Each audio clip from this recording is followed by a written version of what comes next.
Unedited with Cameron Strang is brought to you by World Vision's upcoming Global 6K for Water. It's a one-day event on May 4th where people from all over the world walk and run 6K in their own neighborhoods to bring lasting clean water to children in need. Find out more and sign up at worldvision6k.org. I'm Cameron Strang, and welcome to Unedited. My guest today is singer and songwriter Abner Ramirez. Together with his wife Amanda Sudano, they make up the popular R&B folk duo Johnnyswim. Now, normally I would have had both members of one of my favorite groups on the show today, but Abner was in town by himself for a unique reason. I'll get to that in a minute. Johnnyswim's music is a blend of soul, folk, pop. You can't quite put your finger on it. It's unique. It moves you.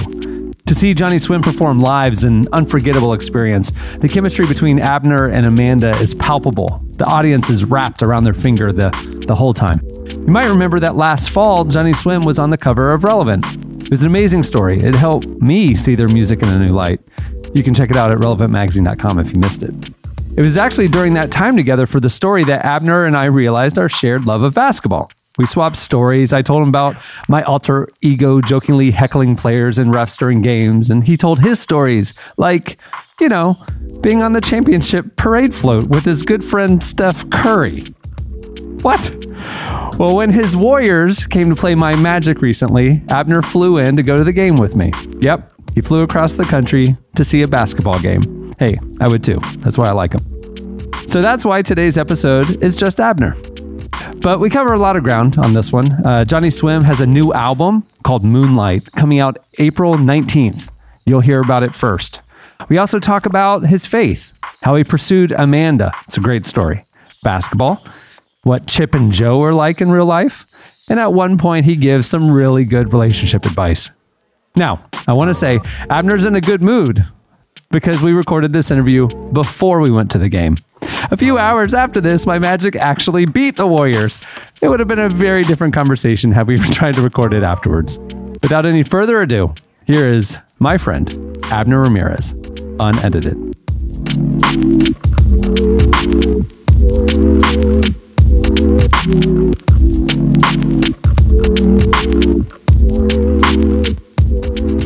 Dude, thanks for coming in. This is so fun. You are finishing up an album. You just finished it. Just finished. People will be hearing it in a couple months. Yes. And you're taking a break to come watch some basketball with me, and I appreciate it. Bro, it is such a pleasure. Literally, I was getting on the plane today, and my mom woke up. My mom's visiting from Florida, from Jacksonville. She's in LA right now. Uh-huh. And she said, so what are you going to Orlando for? Is it a work trip? I was like, no, I'm going to a basketball game.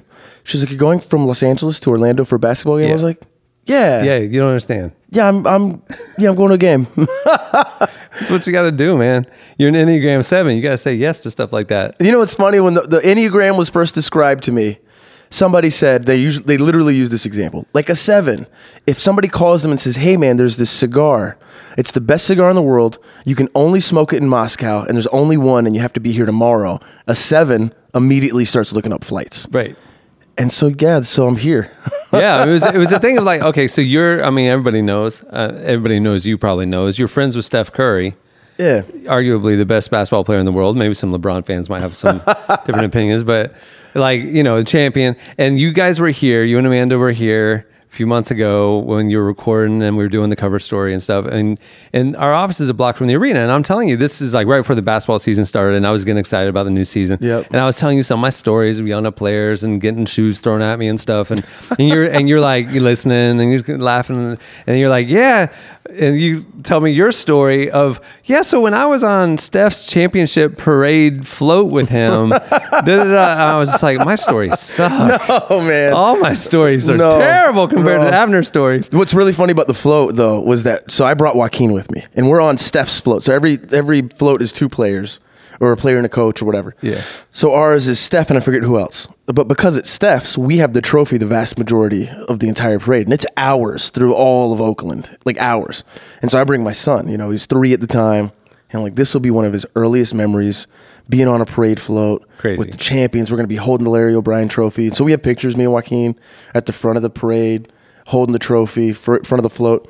and he spent say it was 3 hours. He spent 2 hours and 42 minutes on YouTube, and had no interest whatsoever with what was going on around him.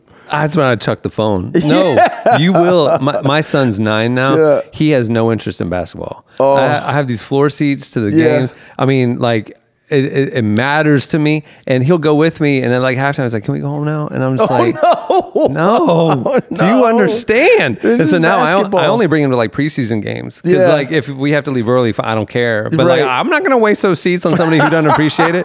So then when I knew that you were a real fan, I was like, "Hey, you just come out for Warriors," and you literally 2 days later sent me a screenshot. You booked the ticket.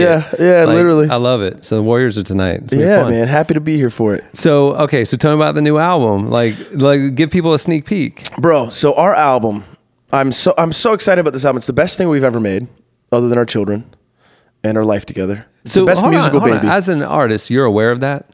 I think so. Yeah, and it's tough to compare things. And it's not even just a comparison. I think it's the evolution of a thing, right? Like as it grows, as it continues and it matures. I look back at stuff and I'm so proud of all the stuff we've done. I'm so proud of Diamonds, and I'm proud of Georgia Capond and the songs on there. And I see them still connect to this day, singing, people singing Take the World at their weddings and all that stuff. It's beautiful and it's awesome. And it doesn't take away from anything in the past.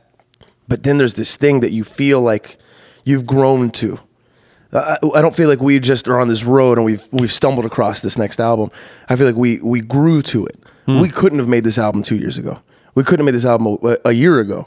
This album is so us right now. It's our hearts right now lyrically. It's the album's about love, but it's called Moonlight because most of the representation of love is only what you see in the sunshine. It's that hilltop sunflower, bright, beautiful day. But the reality of love mostly lives in the moonlight.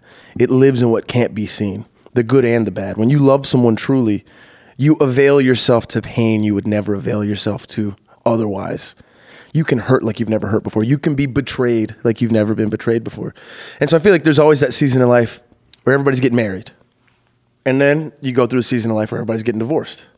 And that's where we're at now. And everybody's getting divorced or getting cheated on or like in your peer group? Not so much in our peer group, but in our what friends specifically? I'm kidding. So there's two of our friends. Just our close enough to affect us, I guess. Not our. We're lucky that our we have a group of friends in LA where we do a worship group together. Like we literally get together at the house and we worship and we pray for each other. And in that posse, the marriages are strong. We're really grateful for that. But yeah, some friends. What's the word for friends that aren't like real close? What's that word? I don't know. Friends without benefits? I don't know. You guys are coming up on your 10-year anniversary. 3 weeks from today. Crazy. And so like that is that thing that, the 7-year itch, like 7 to 10 is really that season when a lot of couples are big time looking to see like, is this what I want for the rest of my life? Yeah. Yeah. Big time. And so it's, there's love songs on the album, but there's oftentimes as songwriters, I don't know how I feel about something. And I think Amanda would say the same. We don't know how we feel about something until we write about it. We don't know how to even describe it. I couldn't sit and just tell you how I feel about heartache that I feel for someone else. Or even like there's a breakup song on there that is really for someone that's still together. This is terrible. They're married and I think they should not be together. I think it's like the most unhealthy whatever. You wrote a song about them. For them. Do they know it's for them? No. Oh man. And oh man. But when you sit and you start writing about like all the feelings you have, even the passionate, the real genuine like romantic love, sometimes we don't even know how we feel about a thing until we start to sing it, until we start to put melody and prose to it. And so this album for us is as much a revelation as it is a piece of work that we've created. It's something that we've mined. These are songs that we dug for, not just songs that we tried to put words together that rhymed for. When you write songs that are so personal to where you're at right now, and you go out on the road and your fans want to hear songs that they love from where you were. Yeah. The way you guys are, the way you guys perform is like your connection on stage is very palpable and very obvious. And you guys just seem like you're in it. The words you're singing are dripping with sincerity. So it's like, if you're singing stuff that you're not there anymore, how do you conjure that up? Yeah. Well, first of all, we don't. We're not genuine, so we got you. So we're faking it really well. I'm kidding. We don't fake it. No, I think. Well, there's an element of performance. I mean, for sure. But the line is, it's not to say it's blurred is ridiculous. It's like woven together. Performance and sincerity. It's all a part of the same thing. Like Amanda and I can get on stage having just argued backstage, and this has happened. Not a lot, but a few times. And I will literally be so frustrated or mad, or she will be, that we don't even want to talk to each other. And it's showtime. And we go up, and we're going to sing love songs. And I look at her, and in those moments, maybe the seconds before it, I didn't want to sing the song to her or with her. But there is something that breaks even as we're on stage, and it's happened. We'll even just look at each other from our microphones, and we'll be singing these songs, and the argument in that moment begins to melt away. And the only reality is that reality that we're living in that moment. And that's been really good for our marriage, to be honest with you. But for me, like, my father is my hero. My dad. Wait. How is it good for your marriage? Because you can't stay in the negative space. It forces you out. It forces you to reconnect. For sure, you can't. It absolutely forces you to not stay in the negative space. You don't have the option to. Yeah, because there's like 1,000 people out there that are like swept up and they need a moment. You got to like get past it yourself for them almost. And I think because the performance, what you alluded to earlier, the performance, yes, we're performing. Could we fake it and stay mad at each other? Absolutely. Will we at some point? Maybe. Have we? No. We've never faked a love song on stage. Never. Maybe I've been hungry and thinking about food at the same time. But we have so built our lives on honesty. And we hope that what people see when they come to a Johnnyswim show is an honest performance. And when they hear a Johnnyswim song is an honest song. We've built ourselves that way to where our fans expect it. And I think it doesn't, we don't let ourselves, or we don't know how to. We don't know how to get up and fake it. So even if we're mad, it's good for our marriage because it's almost like we're talking about it while we're going through it. The same word, there's what's it called? The Meisner method of acting, where you just repeat a word back and forth and you experience all the different things the same word could mean. Relevant. And it could be like a good thing. It could be insulting. It could just be nothing. You know what I mean? We sing these songs that we sang the same words to over and over.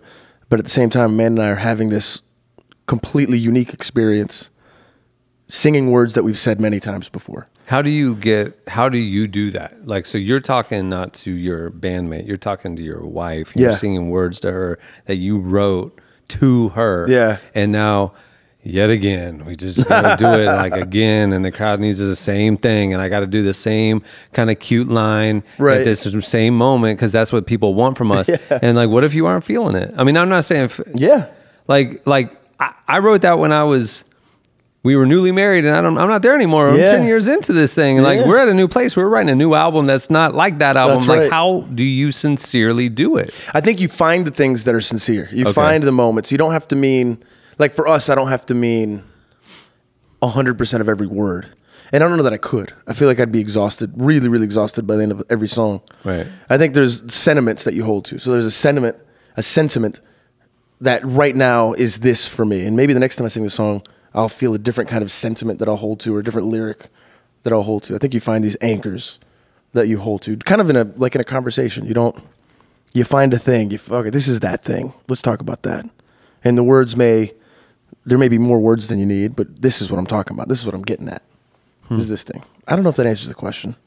Who knows? How do you keep finding, I mean, obviously life keeps changing, evolving and stuff like that. But like you said, you mentioned on this new album, you wrote a song observing your friend's marriage. Yeah. Like, are you living your life thinking about like, ooh, that's a song, or ooh, that's a topic we got to tackle? Not always, no, but yeah. Cause like, I don't go through my day to day, like thinking, ooh, we should do an article about, you know what I mean? Like, I just don't think like that, but you've got to create this. I don't know. You got to create art. I'm not creating art. Yeah. Yes, you are. But no, not always, right? Like, it's not, I think it stands out. Like somebody will say a thing and like, ooh, that's a line. And we'll literally like do a voice note. Or write for it real? Down. Yeah. That's your process? It'll just voice stand notes? out. Yeah. Often Evernote actually, but yeah. And, or just literally write it down and see if it sticks later. Sometimes you read something you wrote down, you're like, yeah, that doesn't really connect anymore. That was silly. But you know, you're not always looking for things, but you're open. You're open, man. It's a sensitive thing, writing songs. Creating art is a very heart forward. That's why some of the most bitter, like cynical people are musicians because they live with their heart out and they're actually super sensitive and actually super genuine, but it hurts too much. And so they have to build this shell that looks opposite of that, you know? And so I think as artists, you hear things, you know something connects. And what's tricky is more often than not, it's a thing that doesn't stand out in the moment that sticks with you the longest. There will be a thing that maybe you just brush over, but then later as you're writing a song, something will come up, or you'll be able to see an instance of a thing you said or thing you heard someone say or something you saw, an act of kindness, an act of seemingly kindness, but really they were being rude and they didn't maybe want you to know that. Yeah, I think you just live with your eyes open. Are you ever afraid of like the well going dry? Like the songs? Man, no. Like really? Not at all. I'm never worried about running out of oxygen either, you know? Like it's there. I'm not really worried about running out of food, even though I eat like I'm worried that I'm not going to have food. No, man, songs, it's not I used to think that way. But don't you think, you almost hear you hear about artists that just like there was a season of life and then it flowed and then it dried up. Yeah, I guess. But you're just wired different. I think if you think about it, the only way I could possibly put myself in those shoes, if I think about creativity as a consumer forward object. If I think about it purely as consumerism, am I going to write songs people are going to like? Right. That stresses me out. Okay. That I could think about that drying up. It might be done. It might be done already. Right. You know? But I don't live there. Amanda and I don't live there. It's, again, it's just, I'm living. As long as I got air to breathe, I'm going to have stories to tell. As long as I have real, genuine relationship with people around me, as long as I'm paying attention, there's going to be stories to tell. And what Amanda and I really find pull out of us is we write and we tell stories for people that feel like they have to carry those stories by themselves anyway. Meaning, a song, Let It Matter, is one of my favorite songs we've ever written because it's so specifically for folks that carry sadness all alone and they feel like they have to be strong. And being strong looks like being sad alone in my room and putting up a good front for everybody else. Nah, man, if it matters, let it matter. If your heart's breaking, let it ache. You know, to me, that's what our job is as songwriters, specifically man and I. I think it's different for everybody. Everybody's lane is bespoke unto them. It is literally their custom tailored lane in life. But for us, we want to sing songs that people listen to and are like, oh, I'm not the only one that's felt that way. Or that gives permission for people to either be happy or gives permission to people to be able to really mourn something. I feel like it is another aspect of our life being lived is writing songs. It's not just let me get these things to rhyme and hopefully people want to listen to them and buy it and stream it enough to where we can keep making our mortgage. If I started to think about it like that, I think one, the songs would change, and two, for sure, I'd be terrified of the well running dry. Do you? You two have a really unique dynamic. I mean, it feels like almost voyeuristic to go to one of your concerts where we're watching you guys on a date on stage, you know, and like when you're at home, you know, that tension, it's tough for husband and wife to work together, you know, like in a business or whatever, because you bring the stress home, you bring the work home with you. Do you guys have you guys found a rhythm where you can separate the two, or is it just all one big ball of marriage? Like how are you guys doing that? Yeah, I don't know. It's definitely not consciously, whatever we're doing. I feel like we're both... Do you have boundaries on no, this is home time, this isn't don't talk about the tour, don't talk about the album? Typically, the only boundaries we have are don't talk to me until I have coffee, and that's Amanda. Because I'll wake up and be ready to just talk about everything and any idea. I think we've definitely found a balance. We're so two peas in a pod as we are... We're so similar in so many ways, and we are super different. She's a 9, I'm a 7. So that leans into similarities maybe seeming more prevalent than they are because she's happy to just she can adapt to you. Yeah, she'll just adapt, right? Yeah. But I think stuff it down 100%. I feel like until she's done because she's definitely 9. She'll stuff it down and then break the dishes. Oh, that's exactly right. Man, I don't know. You know what's funny is we have a quick answer to this that we always give, and I'm trying to give you. I'm challenged in this format to give you a better, more honest answer. The quip is we don't know what balance is because we don't have any, it's just life. This is life. Life is babies, the road, challenges, question marks that we're not going to fuss over being answered just yet. Meaning, are people still going to buy the music? Are people still going to come to the show? You know what? Things are going to be what they are. Let's focus on what we enjoy. Yeah, we don't make a balance. But I do think there's a rhythm to life that we found where we know, and it comes in seasons. The benefit of music is it's not a 9 to 5. I can go a week, I can go months without writing. I can go years without writing songs. As far as business, now I like writing songs, so I won't. But there's rhythms to it. You know, we really put the pressure on when we made this album. We were in the studio. She was in the studio pregnant. She was in the studio singing vocals with a big old 9-month pregnant belly, laying on the couch, singing the vocals. As soon as we got the take, she put the microphone on the floor and fell asleep. And we started editing, like comping her vocal takes. Literally 3 weeks after that, she was in the studio, singing in the booth, holding a newborn. So we couldn't live there all the time. Mm-hmm. But that season needed a lot more energy than other seasons. We needed to we're going to make this album work. It's going to happen. Even the creative space of, all right, we're 2 songs short of an album. Like, where are we at? Let's really pull something out, you know? And you end up writing 5 songs and 3 of them maybe are trash, whatever. But then there's seasons where you're just like figuring out if you can make croissants or not. Because they said it was really hard to do, and I wanted to make sure I could do it. So I spent a month trying to figure out how to make croissants, taking the kids to school. Of course you did. Cooking at home. Dude, that's the same way. It's like, I get interested in something. I'm going to go all in. I'm going to like conquer it, and then I move on. Exactly. And you probably haven't made a croissant in forever. I hadn't made a croissant in a year until the other day because my son for his birthday wanted a croissant. But you know what you need to know about croissants. That's right. You're satisfied. And happy to walk away from it. Now I got a next thing. Yeah. Do you guys ever, like, when you're putting an album together, do you kind of keep track of who wrote what and how much of Abner's on there, how much of Amanda's on there? Totally. Really? Absolutely, yeah. Who wins? I mean, like, who, like... If anybody's going to win, it's Amanda. But that's just a life law. That's a law of life. Yeah. You know what's funny is my father-in-law and my mother, you know, her mom was Donna Summer, so this massive superstar, you know, uber celebrity, over 100 million albums sold, world tours, all this stuff. Bruce was like the silent, like in the shadows, writing the songs with her, in the trenches, I'll say, not in the shadows. Doing the real grimy work, writing the songs, doing the thing, making sure the tour's working right, not getting a lot of the shine or whatever, right? He's a hero to me because of that, because of how, not even because of that, he's a hero to me because of who he is, and this is one aspect of who he is, right? And I remember first album, we were listening down to all the songs before we were done, this is Diamonds, and he's like, you know, there's not enough Amanda on this album. And I was like, okay, it was like it took my breath away. So we went and wrote 2 more songs, made sure there was enough Amanda. And I never told Amanda that. We've talked about it since. But I was like, all right, I need to get more Amanda on this album. Let's get more Amanda. But I mean, if I'm just a listener of Johnnyswim, I want to make sure there's a good balance. So yeah, all that is to say yes. Well, you said, you know, like in life, you're going to make sure that if anybody is got more, it's her, right? 100%. Sounds like wisdom born out of 10 years of, That's right. of marriage. Okay, so I'm single. Give me the advice. What have you learned as a husband? Yeah. That in the 10 years, because you guys are up there literally on a pedestal. Oh, man. Literally on a pedestal. Mm-hmm. And I know that you don't live that way. No, I don't and you like aren't even aware of that. Mm-hmm. But like, every female out in that concert is elbowing the man she's with when she watches you, you know what I mean?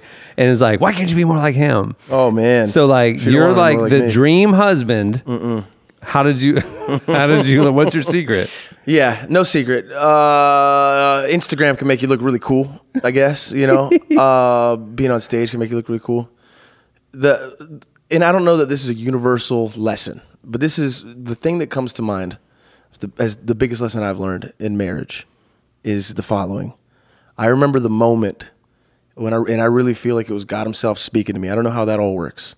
I know it's very mystical and amazing and beautiful, but I felt heavenly wisdom, like one of these moments where you know this is something I'm going to hold the rest of my life. And it was just this revelation that my greatest job as her husband and as her bandmate, because it's all melded together so much, is to make space for her, to make room for her. And we were literally on stage when this happened. And make space sounds like a cheesy thing, but it was a song she was singing and I was just playing guitar. And that moment was such a symbol of my job as a husband. My role for a husband is to support her, but understand that she is the precious one. She is this, I will make sure the spotlight always shines on her. And I've got no problem playing guitar right behind her. I've got no problem. And that, for me, was such a symbol for life. Like, I am to make room for her. When she had her babies, our babies, at home, there was an empowerment for me, because she had both kids unmedicated at home in our bedroom. My job was to make sure the environment was right. My job, I remember there were certain family members that were really skeptical of a home birth. Those people weren't allowed in the room. Just literally not allowed at the house at all. You can't even be in the building. Make sure the energy around her was right, the positive, everybody speaking life to her, whatever. And it was such a symbol again of what it is to be a husband. Like, of course, and I don't know if that's for everybody. I don't know if that's a universal law. I don't know if that's a chapter in a book about husbanding. I know husbandry is plants. Yeah, husbanding. No, I think people. Husbandry is breeding animals. Okay, yeah. So let's not use that. Animal husbandry. Being a husband. I don't know if that's a law for being a husband, but I know for me that's been the biggest lesson.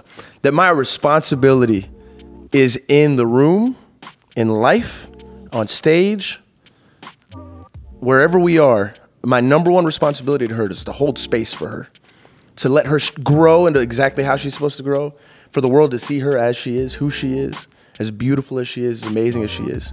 More than me doing anything. It's making space for her to just be as awesome as she is.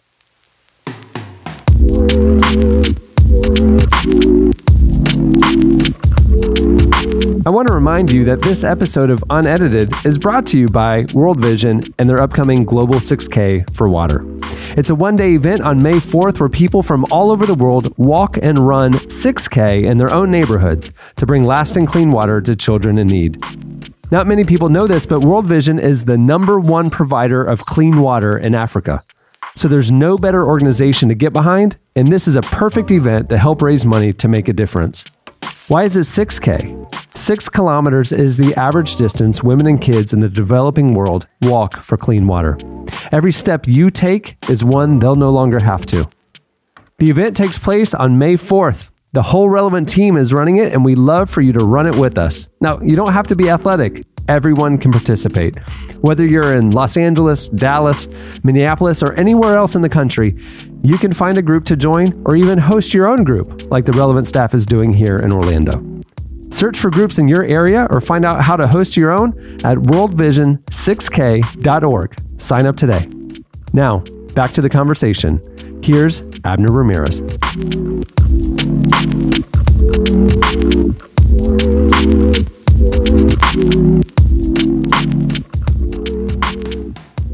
Did you go into marriage thinking that? Or is No, I just thought I was going to get laid a lot.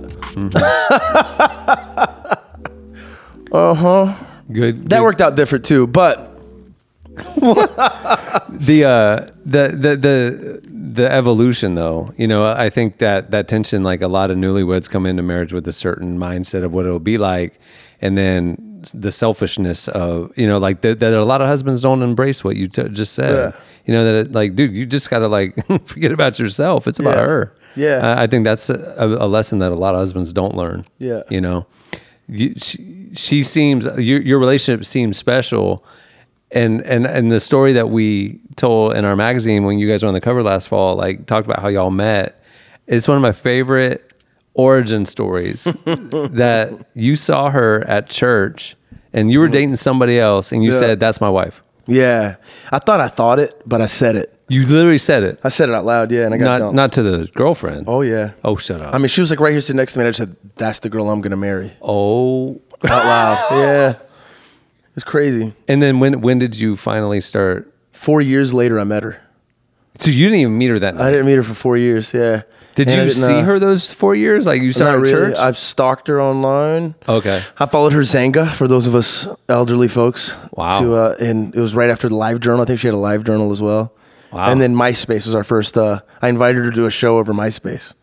You were living in Nashville? Yeah. And she was there too? She was in New York modeling. And so I had one of the early versions of Google Alerts, which was Googling her every day.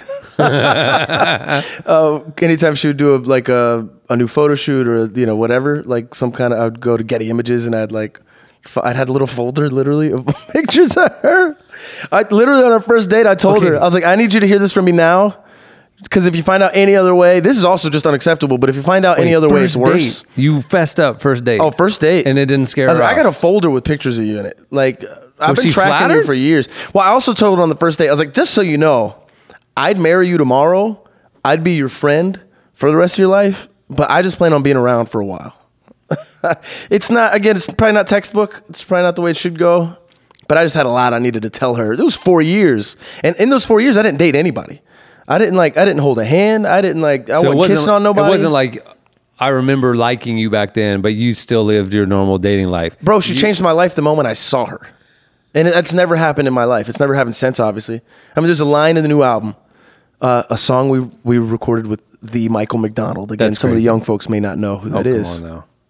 Not you. You remember that from All the Family Guy? hipsters love Michael McDonald, man. They got into yacht rock, ironically, That's and then exactly they fell right. in love. And they're in. It's That's like, it. oh man, this is great. So Mike recorded on this song with us, and it's called The Last Time. And it's about that meeting. Not even that meeting. It's about seeing her from across a crowded room and it changing my life. And the opening and closing line of the song is, the last time that I saw someone I want was the first time I saw you. Like, you shut it down from the first. Like, I was just listening to Rich Wilkerson Jr. the other day, and he's talking about love at first sight ain't real. Not singer. No, you not had to, singer. You had to throw the junior in there. Junior. Yeah. He's got have you seen him? He's got the class behind him now. No. Sermons is pretty awesome. He's pretty funny. But I was watching a sermon, and he was talking about love, romance, and I get down with everything he's saying, but he's like, love at first sight ain't real. That don't happen. I was like, man, I don't know. Maybe it wasn't love, but it was something. I've never heard. I mean, like, so when I heard the story, Please forgive me, Rich, if you hear this and no, I'm saying it wrong. You're proving hey, he needs to not be out there saying stuff is fact. That's not fact. You're calling him out. It's accountability. So the thing that I thought when I heard the story was, what was in my head was, you saw her at a young adult service, and that's girl I'm gonna marry, and then you're just in her orbit for the next 4 years. No, dude, she went to New York, and y'all I stayed in became Nashville. friends and all that kind of stuff, and then didn't date for 4 years, but you kept seeing her and y'all became friends, that kind of thing. I did keep seeing her online. Right. But that's crazy that there was complete separation almost. Yeah, and we had mutual friends, so she knew of me, and I didn't know she knew of me because it was just far enough away. Yeah. And so it turns out she laughed super hard. I thought she was going to walk away when I told her I had this folder full of pictures of her. She laughed and she said, "You're never going to believe this, but I've been following you on Zanga, and I've kept because Zanga was it was the opposite of Instagram. It was just words and then hyperlinks to pictures that you need to click to another window to see the picture, right? So Zanga was just talking hey, yeah, I just got back from such and such. It was so much fun. This is what I thought. It's like a journal for everybody to see. And she would save her favorite of my journal entries with the pictures in a folder on her desktop. There was this guy, oh God, he's so cute. And look how he writes this story. And she was saving my journal entries. So okay, this is crazy. Yeah. It's just crazy. Okay. How did you how did that first date happen? It almost didn't. So the first date that didn't happen was much like life is now. Amanda and I, we love to gather folks. So if you come to our house on a typical evening, there's 10 people for dinner. 4 of us live there, and 6 of them were uninvited. They just showed up. And that's just the way our life is. That's the way our orbit, that's how our orbit works. If you're just around, you're near Burbank, come on by, have a meal, let's go. So it was like that. I was living with a guy named Matt Carney, a songwriter as well. Yeah, awesome. And Matt is actually the guy that introduced us for the first time. So it's all due to Matt Carney. So Matt and I lived together, and we would have folks over all the time. And so, 4 years go by, Matt introduced me to Amanda at a coffee shop at Cafe Coco in Nashville. And we have a big party. I invite her over to the house over my space or whatever. She comes over, there's tons of people. So that was our hanging out for months, was just lots of people. I call her one day and, you know what, let's go see a movie. Cool, yeah, what movie? Whatever movie. Okay, yeah, I'll see you there. Cool, I'll see you there. I'm going to get off work and I'll just meet you there. It's right by the P.F. Chang's I work at. So I get off work, I change in the, You were working at P.F. Chang? Yeah. I change in the back. Amanda calls me. Hey, movie's at 7:30, right? Yeah, 7:30. I'm getting dressed now. I'll be right there. She goes, okay, who else coming? I was like, oh, no. Because see, I thought that I made it clear this was a date, but she thought this is just another big hangout. So she says to me, who's coming? And I say, you know what? I'm not sure. I know I called a couple people. I don't know who's all going to be there. But I know somebody will be there, don't worry. So I call another friend of mine by the name of Michael Cantrell in Nashville. I said, Mike, I need you to come to Carmike Thoroughbred Theaters in Cool Springs right now. This is like a once-in-a-lifetime favor. I don't care what you're doing. I need you to leave and go to Carmike right now. I'm buying you a ticket. And all he said was, on my way. And he got in the car and he beat us all there, right? Love it. And so our first date was Amanda in the third seat, Michael Cantrell in the second seat, in the middle, and me on the outside. Dude, that's phenomenal. It was terrible. I had a similar situation, but with my ex-wife. Yeah. Our first date was literally that same thing. Yeah. Thought it was friends. It was that friend zone feel out. She's like, "What are you doing tonight?" And I was like, "I just mean." Me and the guys are going to go out and grab dinner or whatever. She's like, cool. And I was like, oh, what, you want to come? And she's like, sure. And I was like, and so I had to go like, God, I need somebody, I ran out of my office. What, y'all got to come to dinner with me, And so one dude came with me. Way. Yeah, me and Bobby. And turned out they grew up in the same freaking neighborhood and they knew all the same people. And he was super funny. Dude, I just sat there like looking at them, hit it off all night. It's the worst. Yeah, it was the worst. It was awful. That's the worst. Dude, that was what, 13 years ago? Yeah, man. 13 years ago. 13 and a half now. How old were y'all? We were very young. How old am I now? I'm about to be 36, so I was 23. 22. I was 22 when we met. That's crazy. Yeah. And you knew. So when you were 18, 1st, 4 years earlier, when you were 18, that was the one. Yeah. That's wild. That's wild. Yeah, that doesn't seem, I'm not going to tell my son to do that. No. Telling an 18-year-old to say, hey, maybe I was 19. I think 1923. That's what it is. And then we got married and I was 25. About to be 26. Yes. Dude, 19. There is something about 19. There's so many people that I've met like that end up being great leaders, entrepreneurs or whatever, that something happened at 19. Like I'm not putting myself in that category, but my life was changed at 19. Yeah. My life was changed at 19. Like I got the vision, the idea for Relevant. Come on. At 19, wrote it all out. Like I was up at the there was a revival going on in Toronto called the Toronto Blessing. Yeah. Was that at the airport church? Yeah. And I'd heard about it and I went up there. I have a crazy story about those pastors. A great story. Anyway. I want to hear it. Yeah. Okay. So I was up there and I was there by myself and I saw like all these people from all over the country, all over the world coming because they were hungry and they heard God was moving, right? And it was all these college students. I was in college, I was a sophomore. And I remember going back to my hotel room and at the end of the service, I don't even remember who spoke or what it was about, but they said, if you want to be prayed for, that God would speak dreams into your life. Come on, we'll pray for you. And I was like, come on, I'm in sophomore in college. I'm trying to figure out what I'm going to do with my life, So I went out, we had prayer. Nothing happened. It was like just normal. But I remember going back to the hotel and in the lobby was like all these college students that were just like, there was a van from Indiana that came.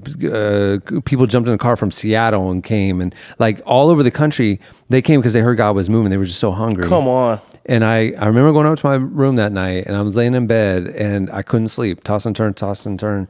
And I saw like an airport, like a map at the back of an airplane magazine. And I felt like the red dots of all the cities were like all these places where God was moving, right? And they were disconnected. There were dots, and it's like and then I saw like the red lines connecting all the dots, and it became like a tapestry over the world. And I felt like that was the media. The media could connect and give voice and give platform to what God was doing. Come on, man. And I was like, and I felt like the Lord tell me like, that's what I'm calling you to do.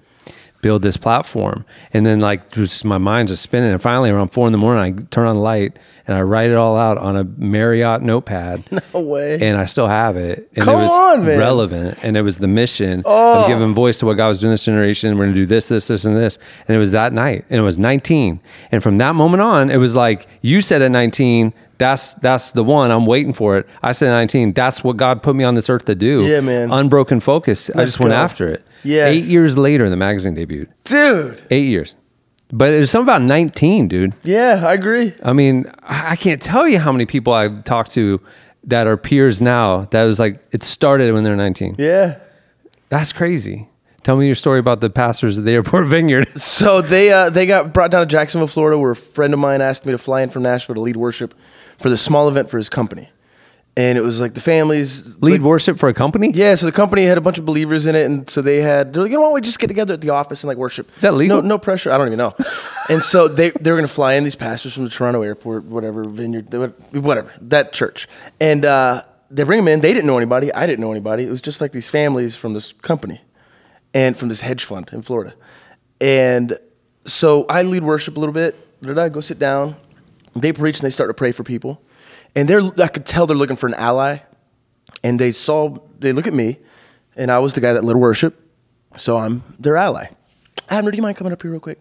And I know without them saying it, I'm supposed to catch this person when they fall, when they get prayed for. And I grew up Southern Baptist. You did not? Oh, yeah. Super skeptical of all things miraculous and mystical or whatever. Yeah. So I'm like, oh, here we go. You don't strike me as growing up Southern Baptist. Oh, yeah. Hardcore Southern Baptist. And so I go up there. I stand behind the lady. They pray for her. Sure enough, she falls over. I catch her, lay her on the ground. And they're still praying for her, and they're laughing. It's like this thing. I don't even know what's happening. And so all of a sudden, as I'm just standing there behind her, I could have gone back to my seat, I guess. My job was done. I start to feel this weight just like gradually begin to lay on me. And I keep waiting for it to go away, but it gets heavier and heavier. And it's like this compassionate, it had this whole like taste to it. Not literally, but it has this whole feeling, this feeling of like purpose and hope. But it was so heavy and so like more strong than I was. And my eyes started to go dark, and I was about to fall out. I was about to be the lady that I was just making fun of, subconsciously being cynical of. Mm-hmm. And so I literally come to, I'm standing there. They had stopped praying. Everybody's looking at me. And in an effort subconsciously to keep myself from falling over, I'm just going, nope. Nope, nope, nope. And then I, saw myself back to my seat. Really? Yeah. But now you're like hanging out with a bunch of charismatics and Hillsong and Rich Wilkerson Jr. and stuff. You're growing up Southern Baptist. Yeah, You've very changed. different. Oh, I've changed for sure. What was that? What was the change for you? In your spiritual life? I was 19. And my dad was a Southern Baptist pastor in Cuba. He got saved at a Baptist church, so that became the denomination, the focus. I'm about to go to Cuba for the first time. You are? Uh-huh. Come on. My family's going on vacation. No. Because my grandparents, they're like crews, Yeah. But and I was like, my mom hit me up about going to Cuba. I was like, why Cuba? Like my mom doesn't like going downtown Orlando because it's so secular, like why you want to go to Cuba? And she said, your grandparents have a history there, and like the week after they got married, her mom and dad, they went to Cuba to plant churches. Wow. And there's several of them that are still going. No and we're way. going to go, now that's opened up, we're going to go visit them. And That's so I'm amazing. Like, so we're going on vacation, but we're going to go visit Cuba and amazing. go try and track down churches that my grandfather started. That's insane. Isn't that dude. funny? That's so Small dope. world, yeah. Yeah. And so, Dad got saved. He was 16. He was a thug, like a little street kid. Fighting. His dad was assassinated by Castro when my dad was 8. This is a whole other podcast. Whoa. Just a big, whatever. I'm going to blur past that real quick. So Dad grew up really tough life, gets saved at 16, and he remembers the guy said, the blood of Jesus will cleanse you of your sins. The blood of Jesus will cleanse you of your sins. And my dad's like, this guy's stupid. He's never had blood on his hands. He's clearly never had blood on his hands. He doesn't know that blood can't clean anything. Mm. You can't even use that as an analogy if you've actually seen what blood will do, like a lot of blood will do. And he said, as he was thinking about the blood of Jesus and the sacrifice of Jesus, he was overwhelmed. Went to the front, got saved, became like a pastor, didn't even graduate high school, went to seminary, and they wouldn't let him into seminary because he didn't graduate high school. But the communist government was sending the students at the seminary to labor camps for an undefined amount of time. And so they were literally running low on students. And Dad said, I'll get a job. I'll pay for being at the seminary, but but let me in. And because they had no other students coming in, my dad, the street kid that hadn't graduated high school, got let into this seminary. So all that to say, they come to the U.S. We're Southern Baptists. That's what they were in Cuba. So that's what we are now. But when I was 19, I was alone, living alone in Nashville. At 18, living alone. And in this year from 18 to 19, my belief system became my own. It was no longer just the adopted beliefs of my parents. 100%. And so a lot of things were let go and a lot of things remained. The core of it remained for sure. The way it looked maybe changed. Right. But not to get over spiritual because I don't talk like this too much, but the person of Jesus was always the focus at my house, right? My Southern Baptist pastor dad. It was the person of Jesus, regardless of what all the other things are. Yeah, I don't know too much about, people getting healed and speaking in tongues and all that craziness. They never talked bad about it. Just not our personal experience, Sure. And my experiences were drastically different to that which my parents had growing up in the church in this moment of my life. And so I really had a come to Jesus time. It was at the same church where I saw Amanda. A few weeks before I went, because the girl I was with that broke up with me when I said, Amanda's the girl I'm going to marry, told me I couldn't date her anymore if I didn't come to church with her. So I came to church with her. My life was drastically changed in that day, literally. And it was the moment that my beliefs became my own. They weren't just the adopted beliefs of my parentage. What church was it? It was Bethel World Outreach Center in Brentwood, Tennessee. Bethel. Yeah. I lived in Nashville for a couple years after college, like 98 to 2000. So Bethel was on the other side of town, but I went to the Vineyard by the airport, ironically. But I don't know what year this would have been. I guess I started going 2002. Yeah. Man. 2001, 2002. And it became you edit this, right? Because I'm real boring and real chatty today. No, it's called unedited for a reason. Is it really? Yeah. Oh my God. Dude. Okay. No, so for those of you that have lasted this long, I do apologize. My name is Abner Ramirez, and I'm sorry. The whole vibe is like me hanging out with people that I'm interested in, and we're like going to dinner. Okay. And so this is just us talking at dinner. Stress. All right. Cool. So your faith becomes your own 19. Yeah, 3 weeks later, I've never put the pieces together like this before. See Amanda for the first time. If my sister listens to this, so I can't say everything. I was a worldly dude. Sure. For 18. Living on my own for the first time. Sure. Using my guitar as a weapon. Sure. A weapon to attract young ladies. Sure. And I used the weapon often at the time. So seeing Amanda and the fact that my whole, I shut down all dating and everything for 4 years is a massive deal when I look back. The sight of her shut me down is insane. And that it happened 3 weeks after. I mean, I got saved when I was 6, sure. But it was essentially my adult conversion happened 3 weeks before I saw Amanda for the first time.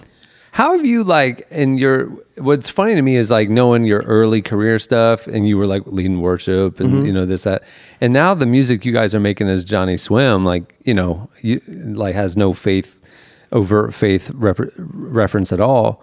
And but you guys personally live in a way where you haven't walked away from your faith. You haven't drifted. You're strong. Like you said, you have meetings at your house with peers and you worship and you're involved in church and you're watching Rich Wilkerson Jr. sermons and stuff like that. And you're okay. How have you you're okay with it? I mean, you're okay being public with your faith. Yeah. How have you straddled that?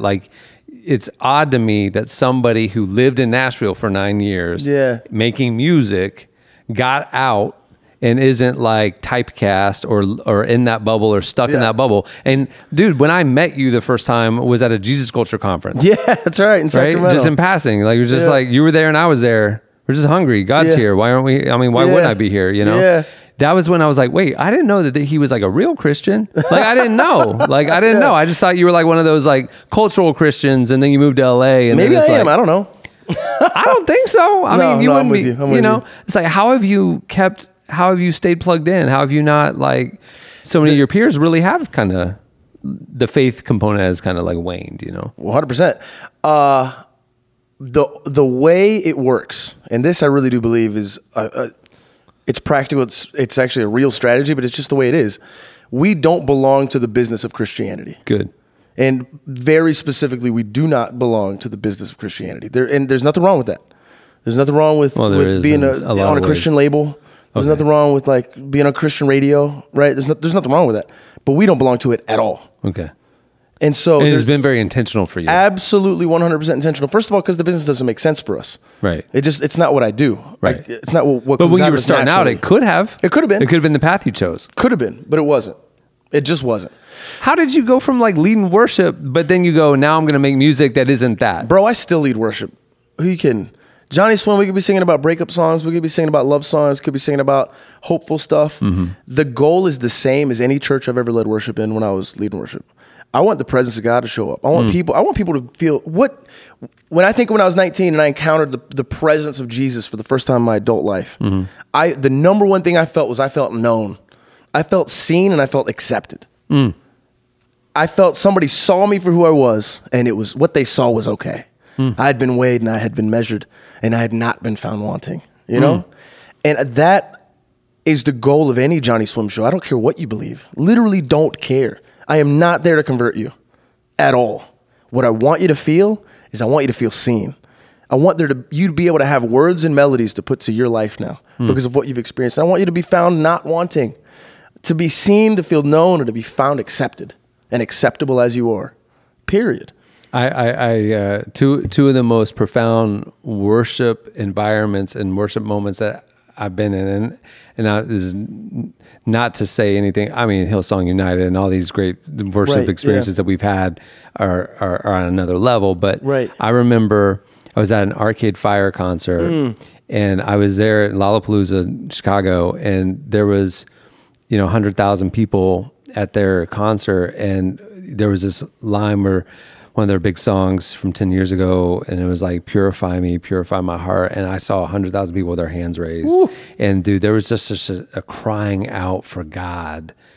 And they didn't even know that that's what they were doing. Yeah. It was a worship experience. And then at a Coldplay concert. Yeah. Dude, Chris Martin, I mean, when you find out more about his story and that his family are like worship leaders in the UK, and like he's kind of the black sheep because he's doing secular music or whatever. But like, there is like church in him. Yeah. And like, I mean, dude, I was at a Coldplay concert and I was like, why does it feel like the presence of God in this place right now? Well, let's go. Yes. It was incredible. I mean, think about Jesus. People didn't show up. They didn't show up for their friend to get healed and get stopped at the door and asked what they believed and if they were given 10%. Okay. They showed up to the door, and if they couldn't get in, they'd cut the roof open and get in somehow. Yeah. That's what hanging out with Jesus looked like. Hanging out with Jesus looked like drinking wine and telling stories. Right. Stories that would change your life. Right. Right? I mean, it's not, I just don't, I'm so proud of what we do. I'm so passionate about what we do because I really do believe at my core that we are showing people the person of Jesus. And it has nothing to do with conversion because again, we don't belong to the business of Christianity. Like I genuinely don't find it and Amanda would correct me, I'm sure. I just want you to be able to walk in limping and walk out whole. I want you to be able to walk into a Johnnyswim show and be able to, as you walk in, feel like all the worries you had just outside, feet away from where you are now, about to enter a theater, a bar, a venue, wherever we're at, that those things peel off of you and you don't know how they did. You've been trying to forget some of that stuff that hurts you. You've been trying to feel hopeful. You've been trying to let go of the hopelessness or the dark thoughts or all the negativity, and you haven't been able to. But somehow you walked into this bar and it slid off you. And for the next 90 minutes, your life was changed. That's what I want, man. I want it bad. I want it bad. How have you stayed? I mean, it seems like it's an intentional thing that you guys have stayed. I mean, because you can't belong. I mean, I'm sure you go to a church as you can, but you can't like be involved like normal people can because your life's on the road. Yeah. And so like, how do you keep the pipeline? How do you keep connected to your faith and like, has it been hard? Yeah. It hasn't been hard. I don't think. Maybe it has. But right now it doesn't feel like it has. We go to Zoe Church in LA. Chad Veach is our pastor. We love it. We serve there. I lead worship there occasionally. Do you really? Yeah, for sure. They should put that on the flyer tonight. Johnnyswim, leading worship. Man, we've got friends, dear friends of ours.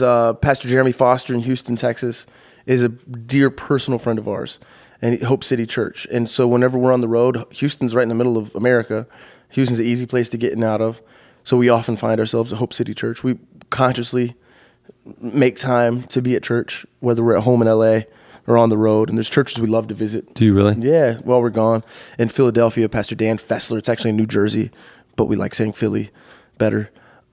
Is it in Trenton, right over the river? It's just right there. Yeah. It's right there. They're the Philadelphia 76ers, but they still practice in Jersey. Yeah, that's true. That's true. So there's a church in Jersey that, if I'm being honest, that we love to visit, the Waters Church. We have a strong community at home. We can only be as effective away from home. We can only be as effective when we're gone as we're effective when we're at home. At home we're just as conscious, if not more so, when we're home to build something, to gather people. It's smaller, it looks different. We're not selling tickets, you know? But our friends, we care about our friends. I've married 2 of our dear friends. I've officiated 2 weddings of our inner circle of homies. And those are folks we've prayed with. There was a point where before Johnnyswim was alive and kicking, every Thursday for years, for like 3 years, we met Thursday nights. We'd drink wine. We'd make meals together. We'd have a theme night, whether it was Mexican or breakfast for dinner or pizza on the grill, whatever it was. There was a group of like 15 of us every Thursday for years. We never missed a Thursday for years. We'd get together and we'd pray. We'd worship. We'd pray for each other. We'd eat. We'd drink. We'd watch YouTube videos. And I honestly think that still to this day, as far as like what we give, not just the songs we write, but what we have to give, still pulls from that. Dude, that gathering thing, man. I was at one of the times I was in Israel, I was able to join a Jewish family for Shabbat dinner. Have you ever done that? No. So it's Friday night. Yeah. You know, they shut down. Yeah. No technology, nothing. I mean, turn the phones off, everything. And and the family gathers, and they gather friends, and they all come together, and they celebrate Shabbat, and it's wine and endless food and stories and singing, and they welcomed me and my group and to their family for that, and it left an imprint on me. Come on, man. And so I came back and started doing family dinner. And it was like the first Friday of every month, and I would just have friends. We'd set up a long table in the backyard, and just I'd get I couldn't cook, so I did Olive Garden takeout. Oh for no, everybody. you Come didn't. On. The big trays. No, Come on, but dude. Why Olive Garden? Because it was easy. So I'll find something better now. But you know, but it was the same thing of just like I wanted to give to others what that family gave to me. Yeah, man. You know, yeah. and it's a connection and just spending time with people. Yeah, and just that means the world. And then I moved. I've been renovating a house. I haven't been able to do it in a year. I miss it. I'm listening to you talk about this. I'm like, I crave that, man. Bro, what is life? I heard this once. I don't know who said it. Whatever. But it's so simple. Probably a million people have said it. But the meaning of life is to live. That's just it. Like we're living. We're supposed to live. That's the point. I came to give life, not just life, but life more abundantly. Like we're supposed to live an abundant life, and life alone is no life at all. It's just not. I mean, you need to set yourself apart sometimes. You need to find time to recharge alone. I like flying by myself. I like it a lot. I read a lot of books. I listen to a lot of music. I used to watch a bunch of movies, but I don't anymore because it's like a beautiful, I don't know, sometimes it's a pain, but it's like, it's my time when I'm alone on a plane, you know? What do you listen to when you travel? 88 Keys is a playlist on Spotify that I listen to all the time. There's one called Pause, without an E, just P-A-U-S period, that I listen to. I listen to a lot of instrumental music, a lot of classical music. Really? Yeah. From the moment I step foot out of the car in the airport parking garage to the moment I arrive at my hotel in whatever city it is, I've listened to Drake nonstop. I can't help it. I have this like Drake playlist.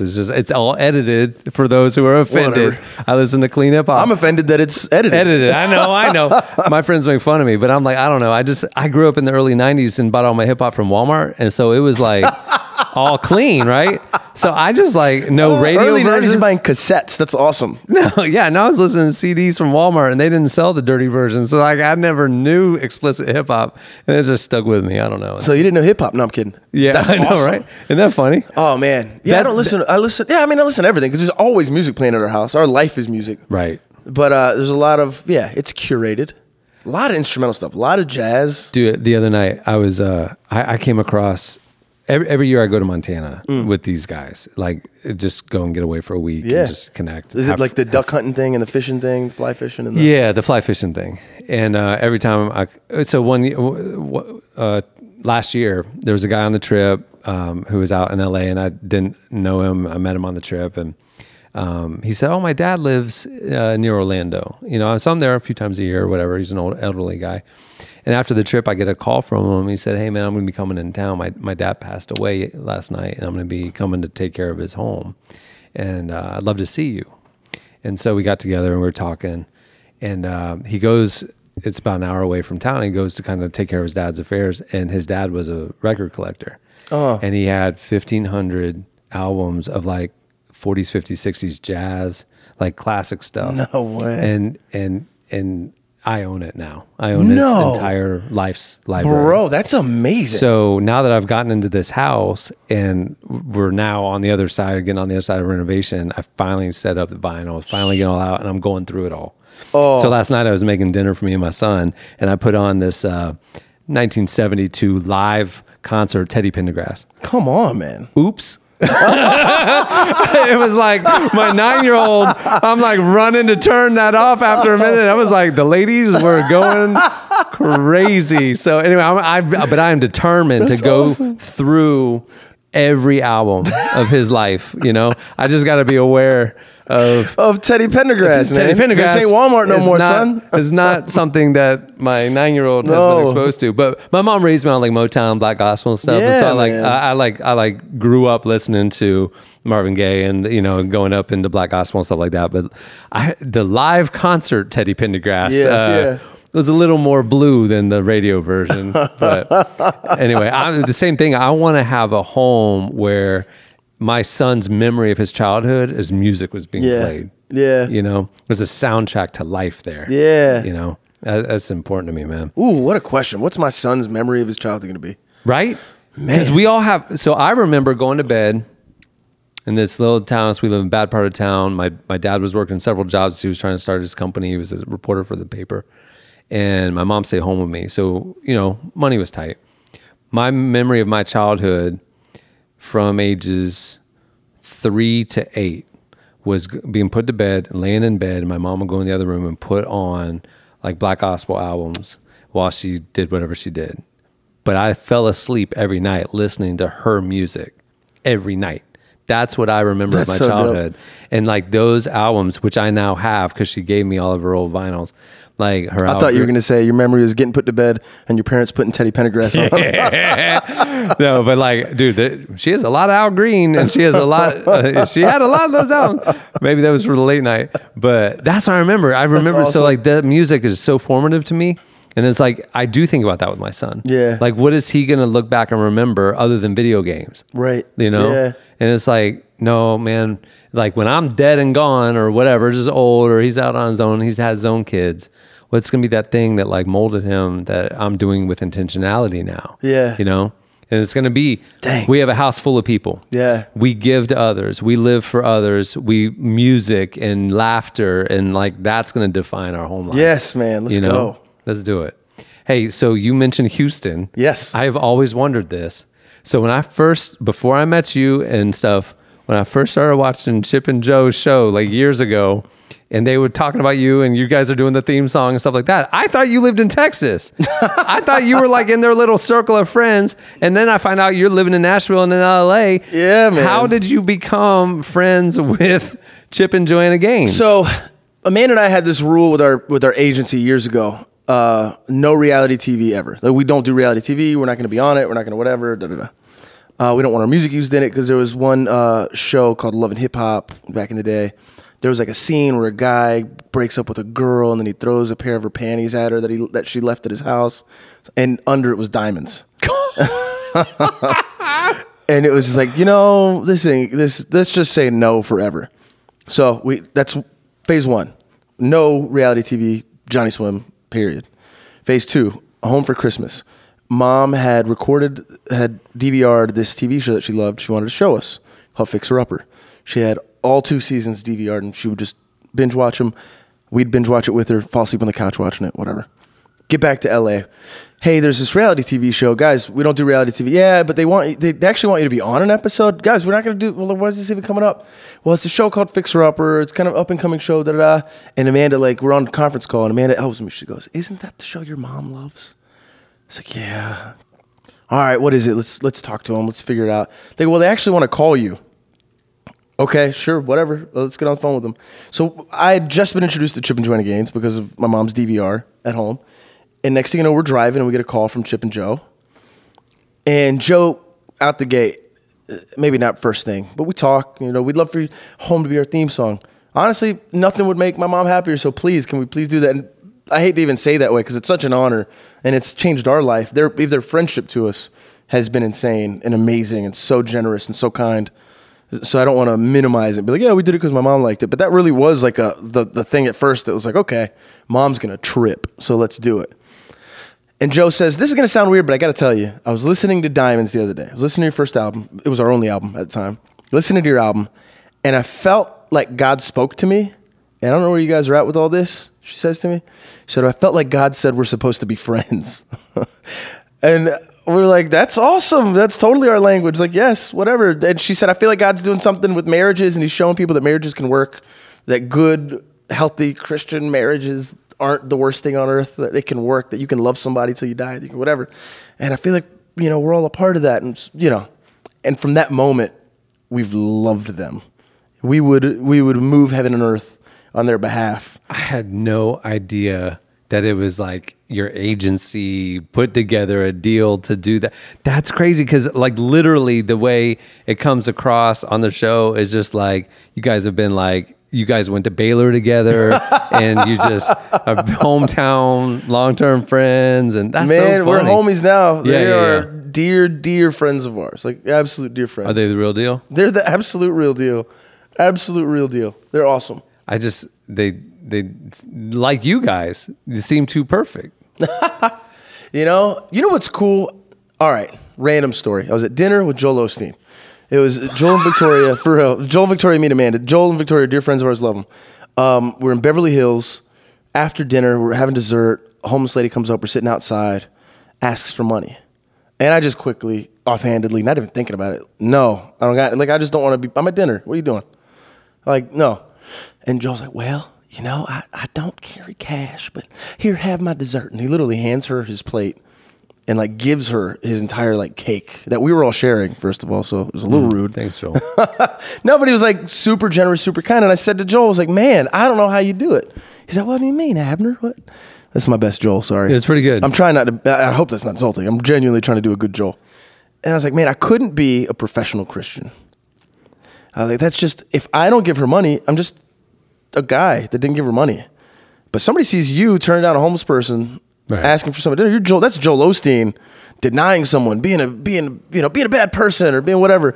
That just feels like a lot of pressure. Like that time his wife got kicked off an American Airlines flight because she was like rude and obstinate. Like it hits the news, because it's her, not because it was somebody. Yeah. I see what you're saying. So I think there's a.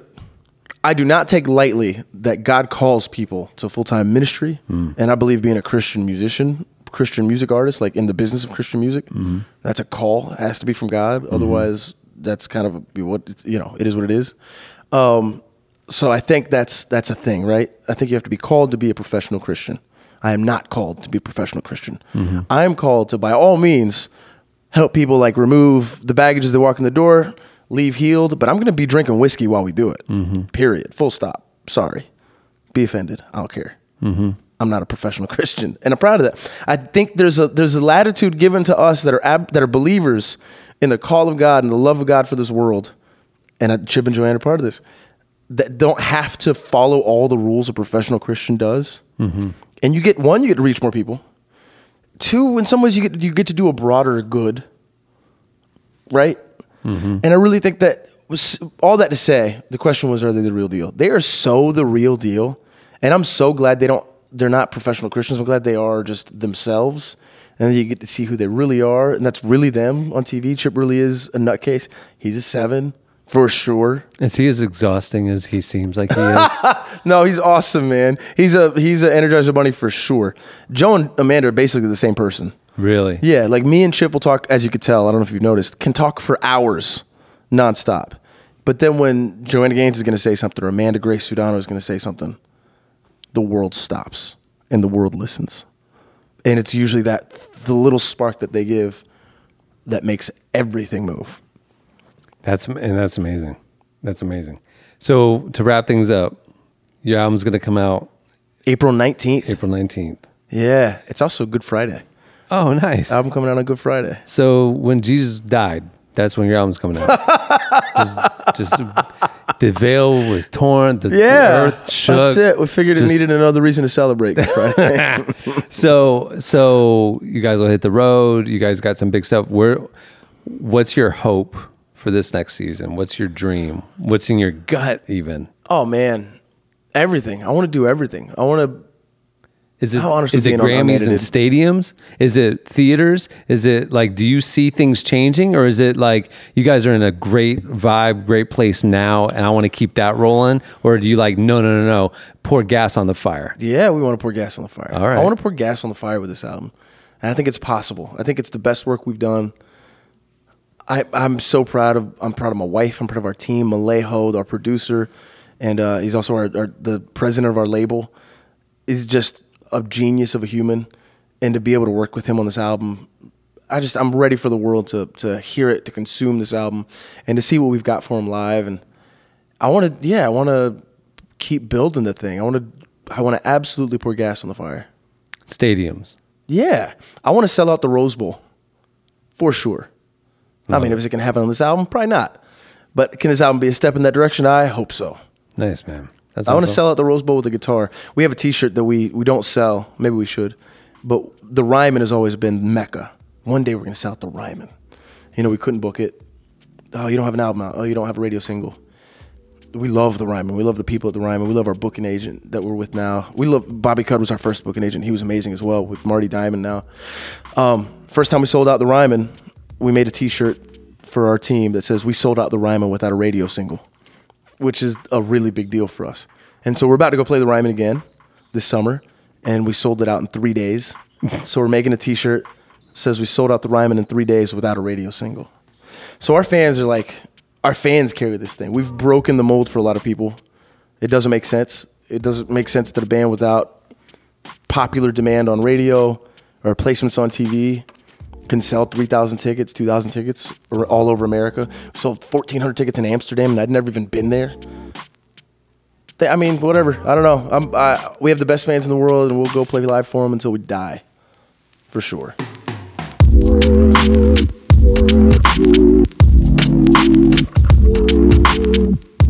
That was Abner Ramirez.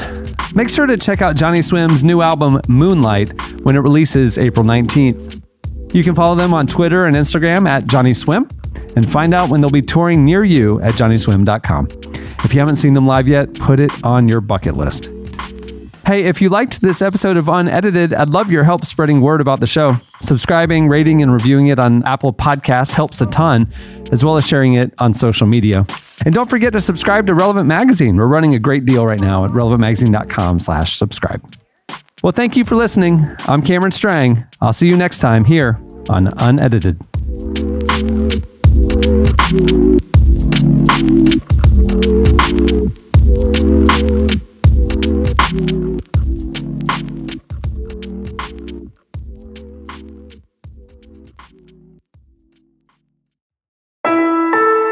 Relevant Podcast Network.